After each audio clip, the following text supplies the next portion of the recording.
Hello, and welcome to another episode of Interactions, a podcast about law and religion and how they interact in the world around us.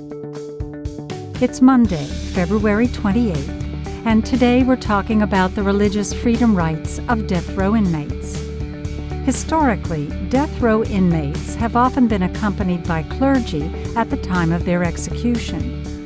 But recent cases in the United States raise the question of whether this practice is a legal right or just a customary practice.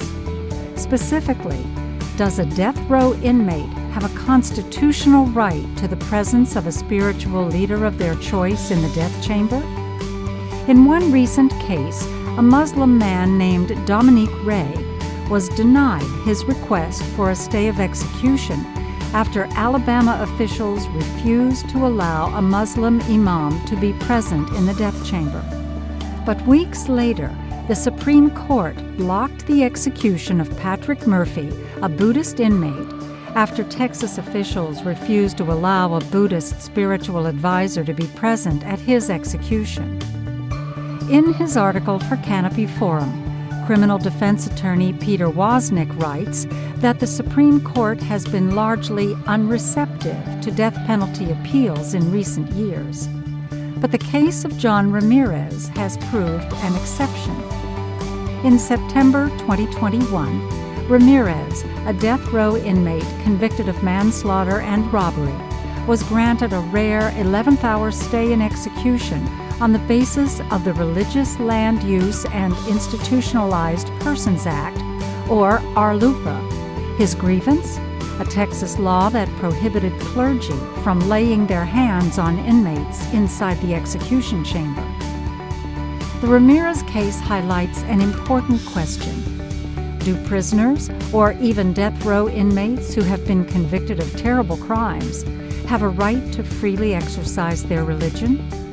If so, what does religious freedom mean for people who are incarcerated or sentenced to die at the hands of the state?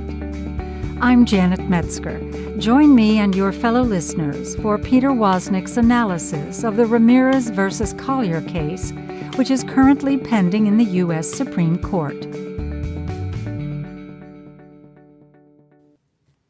In September 2021, the U.S. Supreme Court issued a rare 11th-hour stay in an execution case for prisoner John Ramirez.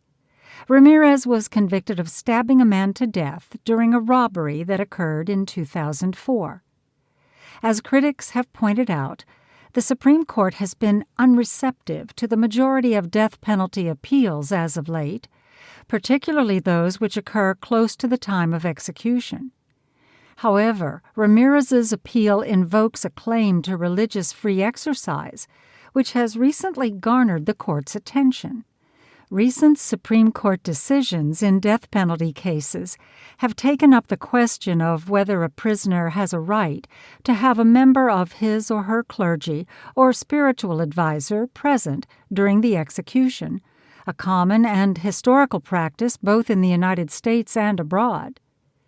In a petition to the Supreme Court in 2019, Alabama death row inmate Dominique Ray requested to have a Muslim imam present during his execution. Alabama objected, citing security concerns, and that a Christian chaplain employed by the prison had already been provided to the inmate. In a 5-4 decision, the Supreme Court declined to grant a stay. The execution proceeded with Mr. Ray's imam watching from another room. However, in a case just a few weeks later, the court granted a stay in a Texas case for a Buddhist inmate requesting the same relief. Later in 2019, Texas and Alabama responded by changing their policies, banning all clergy from being present in the execution room in an apparent effort to make a religiously neutral, albeit restrictive, policy. The Supreme Court intervened in the 2020 Texas case of Gutierrez v. Sines, and again in the Alabama case of Dunn v. Smith, permitting spiritual advisors to accompany those inmates into the execution chamber. Ramirez's grievance came about when Texas created additional policies prohibiting clergy from laying hands on the inmates in the execution chamber or praying aloud. As a result, Ramirez requested a stay in his execution date on the grounds that Texas's policy, as in Gutierrez v. Sines, violated the Religious Land Use and Institutionalized Persons Act, commonly referred to as RLUIPA. RLUIPA was passed in 2000 in response to Supreme Court cases that limited the reach of the Religious Freedom Restoration Act, RFRA, particularly as it applied to state and local governments. RLUIPA focuses specifically on religious liberty claims of prisoners and land use regulations and zoning laws that substantially burden religious practice. In the context of a law or regulation that substantially burdens the religious worship of a prisoner, under RLUIPA, the government has the burden of showing that the law or policy is both in furtherance of a compelling governmental interest and that it is the least restrictive means of furthering that compelling governmental interest. In Ramirez's case, he must show that the state barring his pastor praying for him and laying hands on him during the execution would substantially burden his free exercise of religion. Questions about the sincerity of this belief and its religious importance will likely be important in the court's decision. On the other hand, Texas must give a reason why the prayer and the laying of hands during the execution could conceivably cause a problem, and why that problem would rise to the level of a compelling interest. These very points were addressed during a recent oral argument before the court on November 9th. And while the court has not ruled on the matter yet, their questions provide a window into the issues the court cares most about. The court heard arguments from Seth Kretzer, Ramirez's attorney, Eric Fagan, U.S. Deputy Solicitor General, and Judd Stone, Texas Solicitor General. Kretzer argued that up until 2019, and in all of its 572 executions until that time, Texas had permitted that a spiritual advisor be present with an inmate and lay hands on and pray aloud for the prisoner, and that none of these permitted spiritual advisors had ever caused a problem with one of the executions. The justices' questions for Mr. Kretzer centered on several fronts. Justice Thomas focused primarily on the petitioner's possible attempts at gaming the system, that is, filing a stay of execution for the purpose of delay rather than due to sincere religious belief, and how to determine if the petitioner's beliefs are actually sincere. Kretzer responded, in part, by arguing that Texas was responsible for the delay, not the petitioner. Chief Justice Roberts asked if the petitioner would be satisfied with his pastor laying hands on him anywhere on his body. Picking up on this line of thought, Justice Alito was concerned that Ramirez's case could lead to an unending stream of variations wherein the court would be required to go through the whole human anatomy with a series of cases. He also questioned whether what type of audible prayer should be permitted, how loud, what type of prayer, when, and whether each person's individual conscience would need to be respected, or whether the institutional church of that person's position would be adequate. Hi, Interactions listeners. This is Justin Latero at the Center for the Study of Law and Religion. If you like this episode and want to learn more about the interactions of law and religion around the world, check out the link to our book brochure in the podcast description.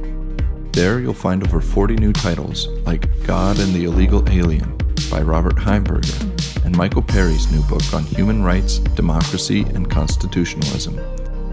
Each title includes a short description and a link to buy the book online. Thanks for listening to Interactions.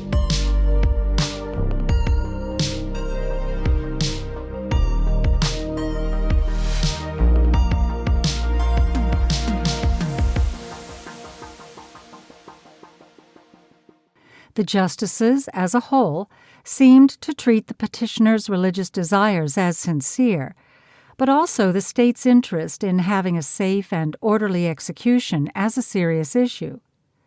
Justice Sotomayor reasoned that the primary question in the case is whether the petitioner's request would interfere with the execution itself. Judge Stone focused his defense of Texas's policy primarily on his contention that the petitioner's petition was for the sole purpose of delay and that he should have raised it earlier. However, he faced questions by Justice Sotomayor about the role Texas may have played in delaying the process itself.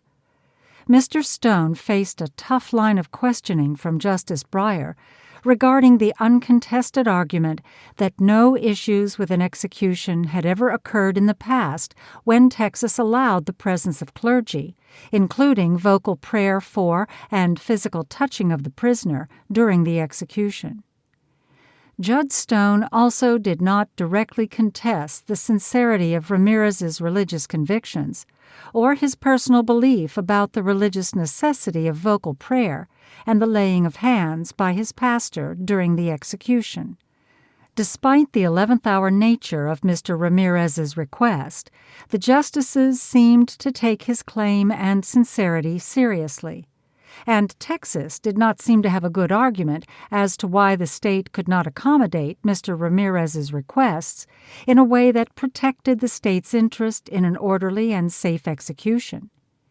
It also did not have a sufficient rebuttal to the fact that the practice of vocal prayer for and the laying of hands on of the prisoner has a demonstrated history in America and other countries and throughout multiple religious traditions. The Becket Fund submitted an amicus brief detailing the long history of clerical prayer in execution, not only among Protestants and Catholics, but also in non-Christian traditions. They also demonstrated historical precedent for the laying of hands on inmates by clergy. In one compelling example, they pointed out that even Nazi war criminals, individuals convicted of horrendous crimes against humanity, were accompanied by clergy who prayed vocally prior to their executions. These historical examples are not surprising, given that religious rituals so often accompany major life events such as birth, marriage, and death. It seems humane and just to offer individuals the right to spiritual guidance and aid in the hour of their death, notwithstanding the crimes these people may have committed. The court must decide if this particular case merits the intervention of the court, and if so, how broad or narrowly tailored its decision should be.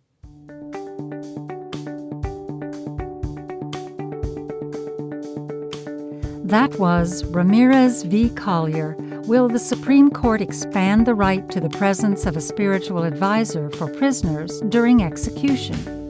You can find the full article on Canopy Forum by following the link in the episode description. Canopy Forum and the Interactions podcast are distributed by the Center for the Study of Law and Religion at Emory University and produced by Anna Knudsen and Ethan Anthony. I am your narrator, Janet Metzger. You can follow Canopy Forum on Twitter or Facebook and subscribe to Interactions on your favorite podcast platform. Thank you for listening.